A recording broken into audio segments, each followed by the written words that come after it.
Assalamualaikum warahmatullahi wabarakatuh. Sa akin si Johamin Mendo. Bali niya ni topic about sa talang buhay ni Imam Malik bin Anas. Bali niya buong name ni Imam Malik na si Malik ibn Anas ibn Malik ibn Abi Amir al-Asbahi. Bali niya kinambatasal kanin na 711 miladin na 93 after hijra sa Madina, Saudi Arabia. Bali lumas kani minatay sa Madina, Saudi Arabia sa lagun na 795 miladin na 179 after hijra sa Madina. Madhab Maliki, isa sa apat na pangunahing paaralan ng Islamic fiqh. Si Imam Malik ibn Anas ay isa sa mga pinakakilalang scholar ng Islam, particular sa larangan ng fiqh, Islamikong batas. Siya ay kilalang bilang Imam of Madina dahil sa kanyang malalim na kaalaman sa mga gawin ng mga tao sa lungsod ng iyon, na itinuturing niyang isang mahalagang batayan sa paggawa ng mga legal na pasya. Bali si Imam Malik bin Anas na kilala gid kanina imam lo sa Madina, Saudi Arabia. Bali pinagmulan at pag-aaral. Ipinanganak at lumaki si Imam Malik sa Madina sa lungsod ng Propeta Muhammad sallallahu alaihi wasallam, at doon siya natuto ng relihiyon mula sa mahigit 300 na mga tabiin, ang mga nakasaksi at nakarinig mula sa mga sahaba o kasamahan ng Propeta Muhammad sallallahu alaihi wasallam. Ang kanyang pamilya ay may malalim na kaugnayan sa relihiyong Islam at pag-aaral. Ang kanyang ina ang isa sa mga nagtulak sa kanyang upang mag-aral ng hadith. Nakapagdalubhasa siya sa hadith at fiqh at nagsilbing guro ng maraming kilalang scholar tulad ni Imam Ash-Shafi'i. Bali siya butaman sulaki report. Assalamualaikum warahmatullahi wabarakatuh. Quran, pangalawa, yung sunnah ng Rasulullah SAW, pangatlo, yung qiyas.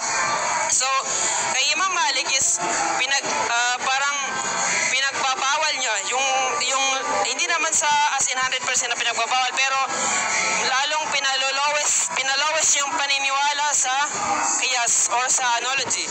Bagamat tinanggap niya ang qiyas, mas pinipili niya ang mga direktang hadith at kasanayan ng mga sahaba. So, instead na gumamit ng qiyas or analogy, mas pabor siya sa paggamit ng sunnah ng Rasulullah SAW at saka ng Quran. And then, pang-apat, pagpapahalaga sa adab at paggalang. Kilala si Imam Malik sa kanyang mataas na antas ng respeto sa hadith at sa Propeta Muhammad sallallahu alaihi wasallam. Halimbawa, bago magbasa ng hadith, si Imam Malik ay naliligo muna siya at naglalagay ng pabango bilang pagpapakita ng paggalang. So si Imam Malik is stricto siya sa pagsunod sa Islamikong pamamaraan, lalong-lalo na sa hadith ng Rasulullah sallallahu alaihi wasallam. So bago siya babasa ng hadith is maliligo muna siya at naglalagay ng pabango sa kanyang damit bilang pinapakita niya paggalang niya sa hadith ng Rasulullah sallallahu alaihi wasallam. Panglima, kalayaan sa pananaw. Tumanggi siyang ipilit ang kanyang pananaw sa iba. Nang inutusan siya ng isang khalifa, pinuno ng Muslim, na gawing opisyal ang kanyang aklat al-Muwatta, tinanggihan niya ito dahil alam niyang may pagkakaiba-iba ang opinyon sa iba't ibang rehiyon ng mundo ng Islam. So, si Imam Malik is tumanggi siya, although meron siyang libro about sa sariling pananaw, so tinanggihan niya yung freedom of expression. So tinanggihan niya yung kalayaan sa pananaw.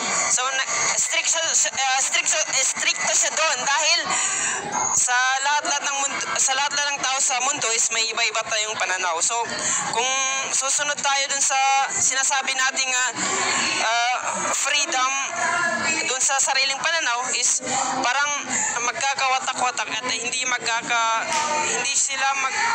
sila tawag dito, hindi okay, hindi magkatugma yung mga sariling pananaw, iba't ibang pananaw sa iba't ibang bahagi ng daigdig. So mas pinag-utos niya yun na iwasan yung kalayaan sa pananaw. So panghuli, yung pamana at impluwensya ni Imam Malik. Ano nga ba yung naiwan niya bago siya lumisan sa mundong ito? Ibang Maliki madhab ay laganap sa mga bansa tulad ng North Africa, Morocco, Algeria, Tunisia, Libya, Sudan at West Africa. Ito yung sa West Africa is Mali, Nigeria. Isa siya sa mga haligi ng Ahlus Sunnah wal Jamaa. Ang kanyang disiplina sa kaalaman, respeto sa hadith at balanse sa interpretasyon ng batas Islamiko ay patuloy na hinahangaan at sinusundan hanggang ngayon. So, yung pamana at impluwensya ng Imam Malik sa striktong paggalang, pagsunod dun sa hadith ng Rasulullah sallam is na-impluwensyahan niya yung mga naniniwala sa Ahlul Sunnah wal Jamaa. Na-impluwensyahan yung mga tao yun sa tahasang strikto sa pagsunod ng hadith ng Rasulullah sallallahu alaihi wasallam. So, hanggang dito lamang po ang parte ko. Wassalamualaikum warahmatullahi wabarakatuh. A'udzu billahi minasyaitonir rajim. Bismillahirrahmanirrahim. Assalamualaikum warahmatullahi taala wabarakatuh. So niya apart na video na magkipantag ko summarize no tudulan no mga sulod tano about kani Imam Malik ibn Anas. Si Imam Malik ibn Anas is isas kanin sa ipanggalang nga scholar siya kanu Islam, no? Kanin bun tagapagtatag ng Maliki madhab. Siya kanu basa tano na paaralan ng Islamic jurisprudence or fiqh. Isas kanin kanupat a pangunahing madhab sa Sunni Islam. Nanyayin tagapadana si Imam Hanafi, Imam Shafi'i, ndo si Imam Hanbali. Si Imam Malik ibn Anas kilala bun sa tawag Imam Dar al-Hijra. Sayan mana na imam ng Madina. Si Imam Malik ibn Anas natawag kanin Imam Dar al-Hijra sabab nin sa buong buhay nin na inilaanin bu sa kabamando siya kanu Madina. Magipantag manam siya kanu pamilya nin na si Imam Malik ibn Anas galing kanin sa tribe of Yemeni, minalad kanilan dumigakalban siya kanu Madina. Na iyang ngalan na ama ni Imam Malik na si Anas ibn Malik. So ama ni Imam Malik si Anas ibn Malik na dikinas kanin so Anas bin Malik kilala as sahaba. Uged na si Anas ibn Malik as isabos kanin a carpenter. Si inanin manam na si Aliya bin Shuraik al-Azziyah. Isas kanin a religious. Dus kanin mismo inaunaan naman do kani Imam Malik magipantag kanu agama Islam. Ando adin sulod ni Imam Malik ayanin ngala si Al-Nadhr ibn Anas. Isabon kanin a religious taw. Si Imam Malik na adin bun kalumanin duwatanin uged na damalabit ingalan no kalumanin sabab nin sa history nin na nakafocus bu siya kanu history nin asa imam. Ando kapag kung mga wata no Imam Malik na si Yahya ibn Malik, ando si Muhammad ibn Malik. Si Imam Malik is nakabuns kanin siya kanu pamilya religious. Si inanin, si amanin, ando susulad nin. Uged na si inanin pinakamaslay influence nin sa kinapangagi nin siya kanu agama Islam. Si Imam Malik na adensal kanin ikaluma ndo mga wata uged na dabugid magkilala sa mga nagkinakilala sal kanin.